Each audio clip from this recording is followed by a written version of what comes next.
2. The big secret of dealing with people. There is only one way under high heaven to get anybody to do anything. Did you ever stop to think of that? Yes, just one way. And that is by making the other person want to do it. Remember, there is no other way. Of course, you can make someone want to give you his watch by sticking a revolver in his ribs. You can make your employees give you cooperation until your back is turned by threatening to fire them. You can make a child do what you want it to do by a whip or a threat. But these crude methods have sharply undesirable repercussions. The only way I can get you to do anything is by giving you what you want. What do you want? Sigmund Freud said that everything you and I do springs from two motives, the sex urge and the desire to be great. John Dewey, one of America's most profound philosophers, phrased it a bit differently. Dr. Dewey said that the deepest urge in human nature is the desire to be important. Remember that phrase, the desire to be important. It is significant. You are going to hear a lot about it in this book. What do you want? Not many things, but the few that you do wish, you crave with an insistence that will not be denied. Some of the things most people want include 1. Health and the preservation of life. 2. Food. 3. Sleep. 4. Money and the things money will buy. 5. Life in the hereafter. 6. Sexual gratification. 7. The well-being of our children. 8. A feeling of importance. Almost all these wants are usually gratified. All except one. But there is one longing, almost as deep, almost as imperious as the desire for food or sleep, which is seldom gratified. It is what Freud calls the desire to be great.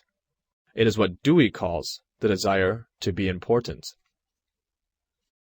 Lincoln once began a letter saying, "Everybody likes a compliment." William James said, "The deepest principle in human nature is the craving to be appreciated." He didn't speak, mind you, of the wish or the desire or the longing to be appreciated. He said the craving to be appreciated. Here is a gnawing and unfaltering human hunger, and the rare individual who honestly satisfies this heart hunger will hold people in the palm of his or her hand, and even the undertaker will be sorry when he dies. The desire for a feeling of importance is one of the chief distinguishing differences between mankind and the animals. To illustrate, when I was a farm boy out in Missouri, my father bred fine Zurich Jersey hogs and pedigreed white-faced cattle. We used to exhibit our hogs and white-faced cattle at the country fairs and livestock shows throughout the Middle West. We won first prizes by the score. My father pinned his blue ribbons on a sheet of white muslin, and when friends or visitors came to the house, he would get out the long sheet of muslin. He would hold one end, and I would hold the other, while he exhibited the blue ribbons. The hogs didn't care about the ribbons they had won, but father did.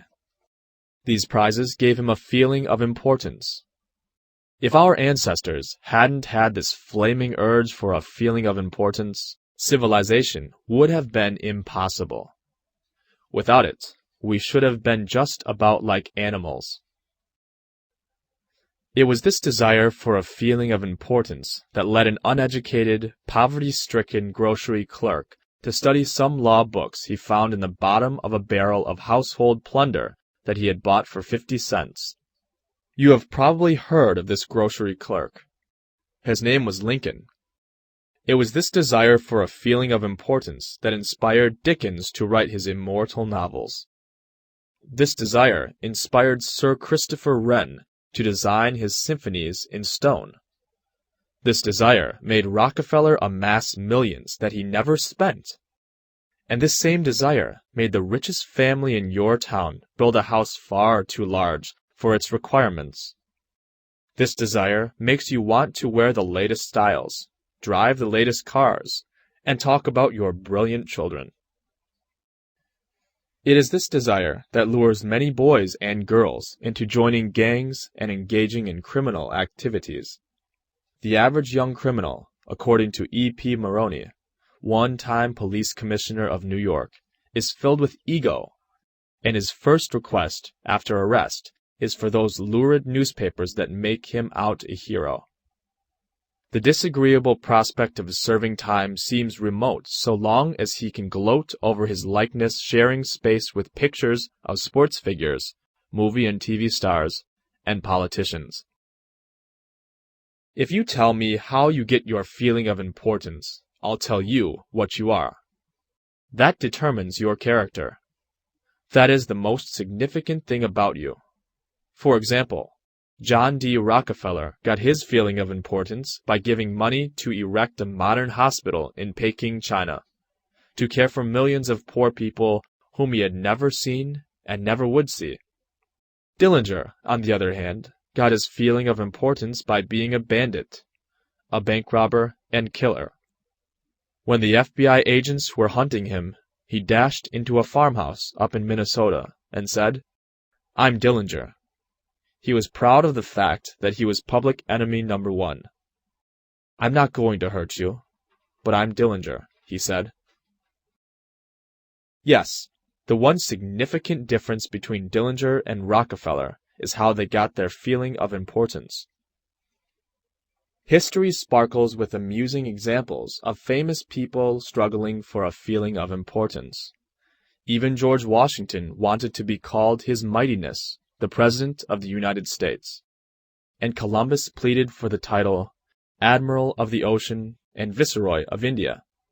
Catherine the Great refused to open letters that were not addressed to Her Imperial Majesty, and Mrs. Lincoln, in the White House, turned upon Mrs. Grant like a tigress and shouted, "How dare you be seated in my presence until I invite you?" Our millionaires helped finance Admiral Byrd's expedition to the Antarctic in 1928, with the understanding that ranges of icy mountains would be named after them. And Victor Hugo aspired to have nothing less than the city of Paris renamed in his honor.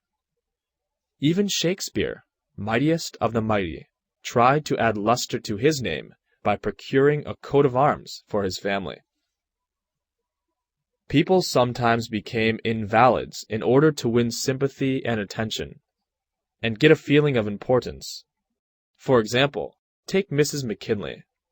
She got a feeling of importance by forcing her husband, the President of the United States, to neglect important affairs of state while he reclined on the bed beside her for hours at a time, his arm about her, soothing her to sleep. She fed her gnawing desire for attention by insisting that he remain with her while she was having her teeth fixed, and once created a stormy scene when he had to leave her alone with the dentist while he kept an appointment with John Hay, his Secretary of State. The writer Mary Roberts Rinehart once told me of a bright, vigorous young woman who became an invalid in order to get a feeling of importance. "One day," said Mrs. Rinehart, "this woman had been obliged to face something, her age perhaps. The lonely years were stretching ahead, and there was little left for her to anticipate.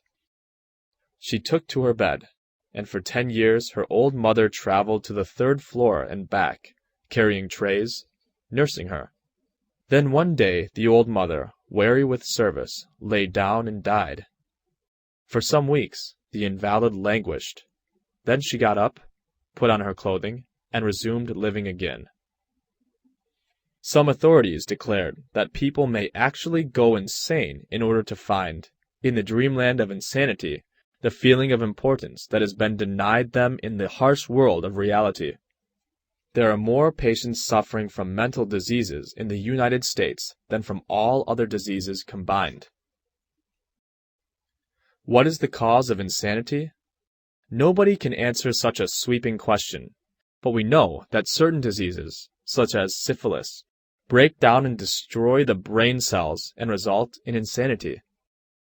In fact, about 1/2 of all mental diseases can be attributed to such physical causes as brain lesions, alcohol, toxins, and injuries.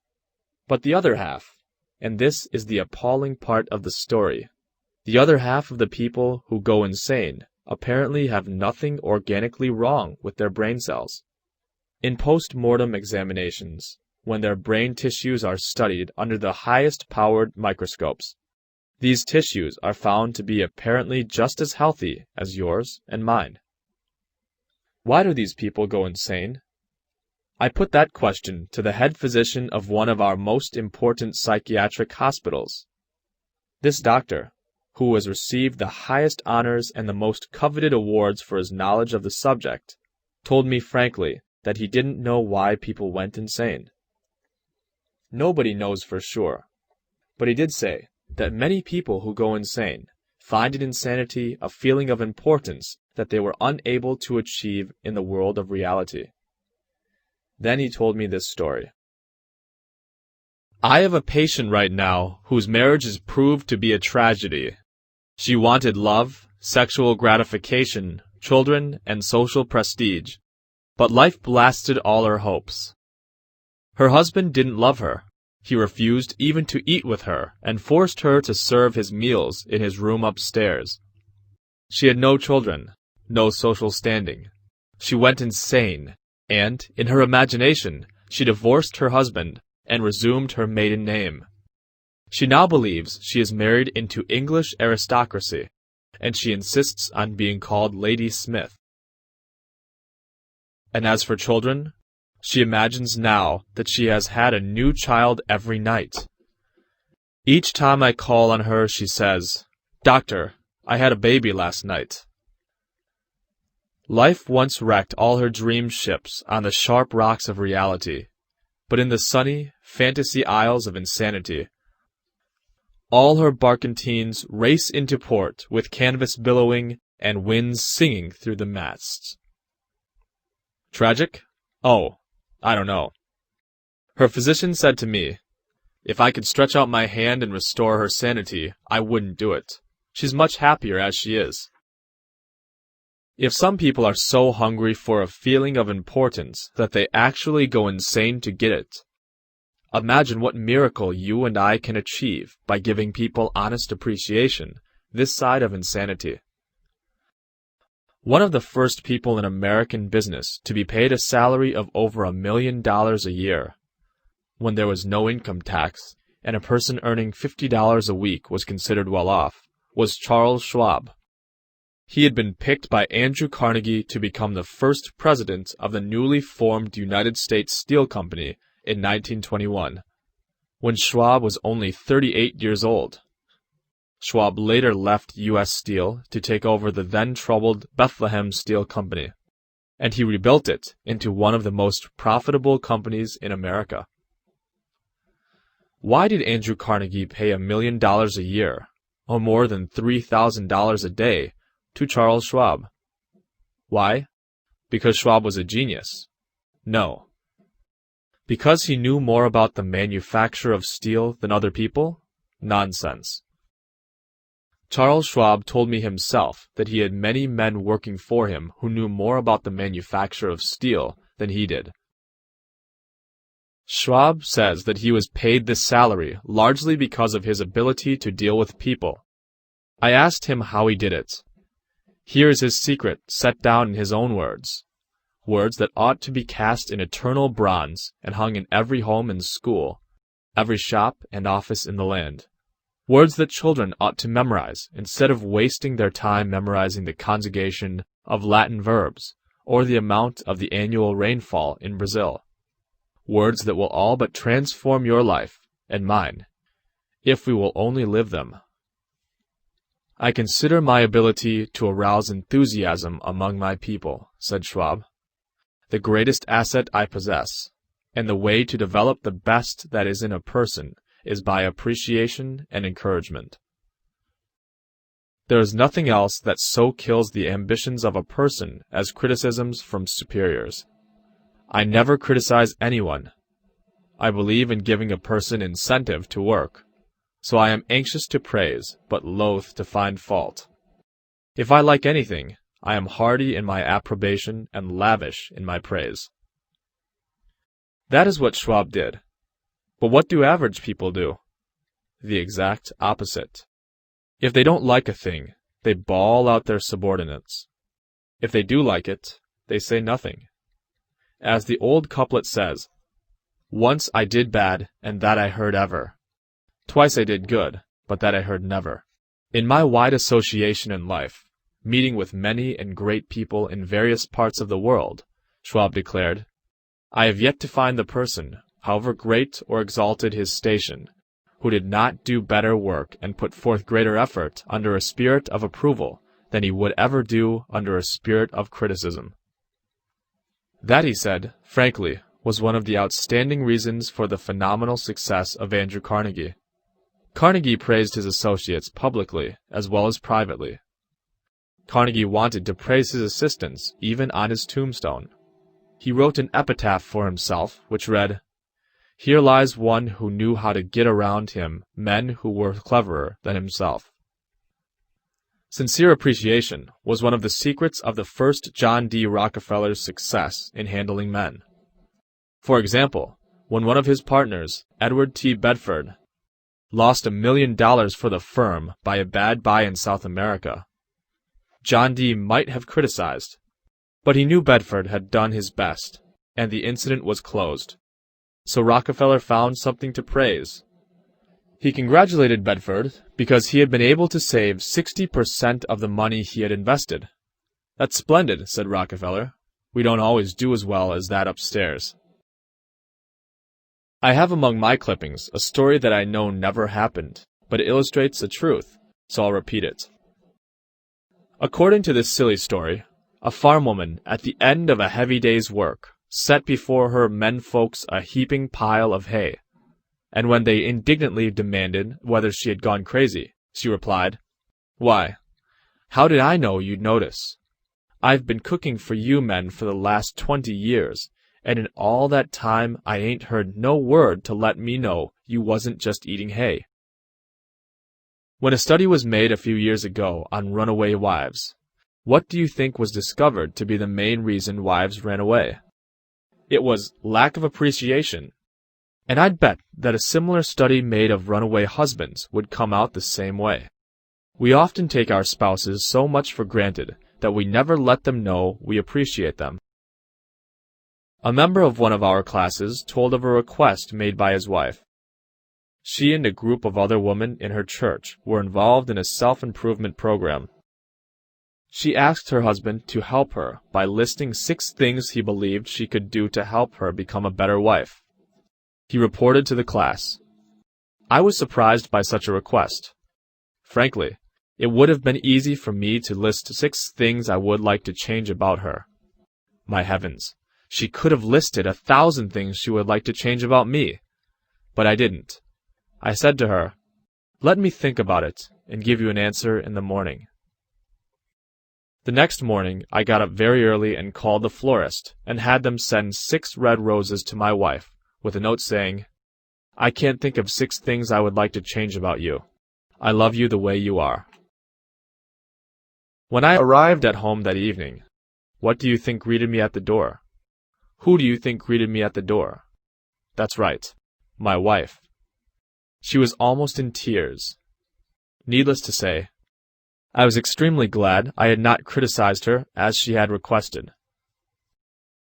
The following Sunday at church, after she had reported the results of her assignment, several women with whom she had been studying came up to me and said, "That was the most considerate thing I have ever heard." It was then I realized the power of appreciation. Florence Ziegfeld, the most spectacular producer who ever dazzled Broadway, gained his reputation by his subtle ability to glorify the American girl. Time after time, he took drab little creatures that no one ever looked at twice and transformed them on the stage into glamorous visions of mystery and seduction. Knowing the value of appreciation and confidence, He made women feel beautiful by the sheer power of his gallantry and consideration. He was practical. He raised the salary of chorus girls from $30 a week to as high as $175. And he was also chivalrous. On opening night at the Follies, he sent telegrams to the stars in the cast, and he deluged every chorus girl in the show with American Beauty roses. I once succumbed to the fad of fasting and went for 6 days and nights without eating. It wasn't difficult. I was less hungry at the end of the 6th day than I was at the end of the 2nd. Yet I know, as you know, people who would think they had committed a crime if they let their families or employees go for 6 days without food. But they will let them go for 6 days, and 6 weeks, and sometimes 60 years without giving them the hearty appreciation that they crave almost as much as they crave food. When Alfred Lunt, one of the great actors of his time, played the leading role in Reunion in Vienna, he said, "There is nothing I need so much as nourishment for my self-esteem." We nourish the bodies of our children and friends and employees, but how seldom do we nourish their self-esteem? We provide them with roast beef and potatoes to build energy, but we neglect to give them kind words of appreciation that would sing in their memories for years, like the music of the morning stars. Some readers are saying right now as they read these lines, "Oh, phooey, flattery, bear oil. I've tried that stuff. It doesn't work, not with intelligent people." Of course, flattery seldom works with discerning people. It is shallow, selfish, and insincere. It ought to fail, and it usually does. True, some people are so hungry, so thirsty for appreciation, that they will swallow anything, just as a starving man will eat grass and fishworms. Even Queen Victoria was susceptible to flattery. Prime Minister Benjamin Disraeli confessed that he put it on thick in dealing with the Queen. To use his exact words, he said, he spread it on with a trowel. But Disraeli was one of the most polished, deft, and adroit men who ever ruled the far-flung British Empire. He was a genius in his line. What would work for him wouldn't necessarily work for you and me. In the long run, flattery will do you more harm than good. Flattery is counterfeit, and like counterfeit money, it will eventually get you into trouble if you pass it to someone else. The difference between appreciation and flattery? That is simple. One is sincere and the other insincere. One comes from the heart out, the other from the teeth out. One is unselfish, the other selfish. One is universally admired, the other universally condemned. I recently saw a bust of Mexican hero General Alvaro Obregón in the Chapultepec Palace in Mexico City. Below the bust are carved these wise words from General Obregón's philosophy. Don't be afraid of enemies who attack you. Be afraid of the friends who flatter you. No. I am not suggesting flattery. Far from it. I'm talking about a new way of life. Let me repeat. I am talking about a new way of life. King George V had a set of 6 maxims displayed on the walls of his study at Buckingham Palace. One of these maxims said, "Teach me neither to proffer nor receive cheap praise." That's all flattery is, cheap praise. I once read a definition of flattery that may be worth repeating. Flattery is telling the other person precisely what he thinks about himself. Use what language you will, said Ralph Waldo Emerson. You can never say anything but what you are. If all we had to do was flatter, everybody would catch on, and we should all be experts in human relations. When we are not engaged in thinking about some definite problem, we usually spend about 95% of our time thinking about ourselves. Now, if we stop thinking about ourselves for a while and begin to think of the other person's good points, we won't have to resort to flattery so cheap and false that it can be spotted almost before it is out of the mouth. One of the most neglected virtues of our daily existence is appreciation. Somehow, We neglect to praise our son or daughter when he or she brings home a good report card, and we fail to encourage our children when they first succeed in baking a cake or building a birdhouse. Nothing pleases children more than this kind of parental interest and approval. The next time you enjoy filet mignon at the club, send word to the chef that it was excellently prepared. And when a tired salesperson shows you unusual courtesy, please mention it. Every minister, lecturer, and public speaker knows the discouragement of pouring himself or herself out to an audience and not receiving a single ripple of appreciative comment. What applies to professionals applies doubly to workers in offices, shops and factories, and our families and friends. In our interpersonal relations, we should never forget that all our associates are human beings and hunger for appreciation. It is the legal tender that all souls enjoy. Try leaving a friendly trail of little sparks of gratitude on your daily trips. You will be surprised how they will set small flames of friendship that will be rose beacons on your next visit. Pamela Dunham of New Fairfield, Connecticut, had among her responsibilities on her job the supervision of a janitor who was doing a very poor job. The other employees would jeer at him and litter the hallways to show him what a bad job he was doing. It was so bad, productive time was being lost in the shop. Without success, Pam tried various ways to motivate this person. She noticed that occasionally he did a particularly good piece of work. She made a point to praise him for it in front of the other people. Each day, the job he did all around got better, and pretty soon he started doing all his work efficiently. Now, he does an excellent job, and other people give him appreciation and recognition. Honest appreciation got results where criticism and ridicule failed. Hurting people not only does not change them, it is never called for. There is an old saying that I have cut out and pasted on my mirror where I cannot help but see it every day. I shall pass this way but once. Any good, therefore, that I can do, or any kindness that I can show to any human being, let me do it now. Let me not defer nor neglect it, for I shall not pass this way again. Emerson said, "Every man I meet is my superior in some way. In that, I learn of him." If that was true of Emerson, isn't it likely to be 1,000 times more true of you and me? Let's cease thinking of our accomplishments, our wants. Let's try to figure out the other person's good points. Then forget flattery. Give honest, sincere appreciation. Be hearty in your approbation and lavish in your praise, and people will cherish your words and treasure them and repeat them over a lifetime. Repeat them years after you have forgotten them.